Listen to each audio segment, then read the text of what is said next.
Two men were detained by Border Patrol at an active wildfire in Washington state, and lawyers say one was on track for legal status because he helped solve a serious crime. The agency says they weren't active firefighters. Crews say the operation pulled dozens of personnel off the line. Tonight, what happened, what DHS policy actually says, and why it matters for the West's fire season. This week at the Bear Gulch fire in Washington's Olympic National Forest, federal agents moved in during a broader investigation involving contractors. Two workers were taken into custody over immigration status questions. A nonprofit legal team representing one of the men says he's lived in the U.S. for 19 years and has a pending U visa after assisting federal investigators in a crime against his family. They argue the detention was illegal and violated DHS guidance. Meanwhile, DHS says these individuals weren't actively fighting the fire. They were in support roles, and that operations were unaffected.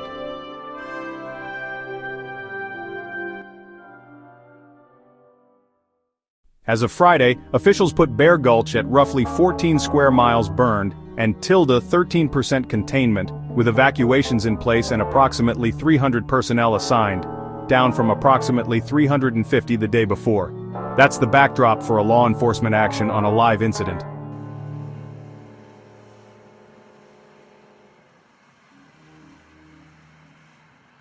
A U visa is a protection Congress created for victims of certain serious crimes who assist law enforcement. It's a slow queue.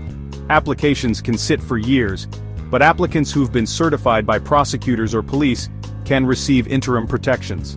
Advocates say detaining someone with a pending U visa can violate DHS's own guidance around victim-based benefits. We'll link the USCIS resource guide below.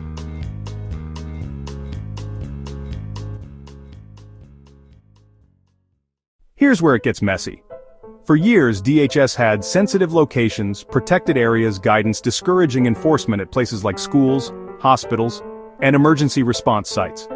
In January 2025, DHS rescinded the 2021 Protected Areas Memo and replaced it with broader discretion language. In plain English, there's no longer a hard list of places that are essentially off-limits. It's case by case. That doesn't mean agents can't exercise restraint.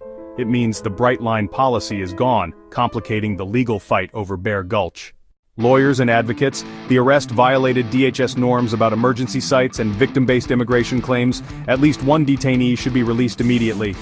DHS Border Patrol, the men weren't on the fire line, the response was never interrupted, and the operation supported a BLM-led investigation into contractors. Reporting also notes that dozens of contracted personnel were escorted away after contracts were terminated, which critics say can disrupt suppression and chill a workforce that increasingly includes immigrant labor.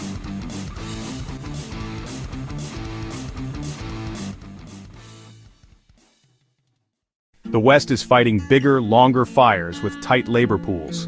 Incident commanders depend on federal, state, and contract crews, including immigrants, to cut line, run SAW teams, and hold perimeters. If immigration operations start happening at incidents, crews could be harder to recruit and easier to spook, especially in rural fire camps where word spreads fast.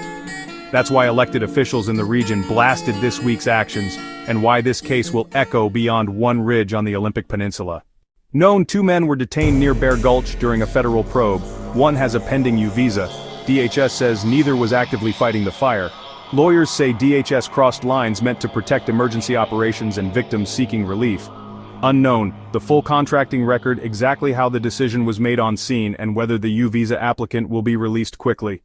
We'll link primary reporting and policy docs below. Should enforcement actions be kept away from active disaster sites? Or is case-by-case discretion enough? Tell me in the comments. And if you're on wildland crews or IMTs, how would a raid like this affect your operation?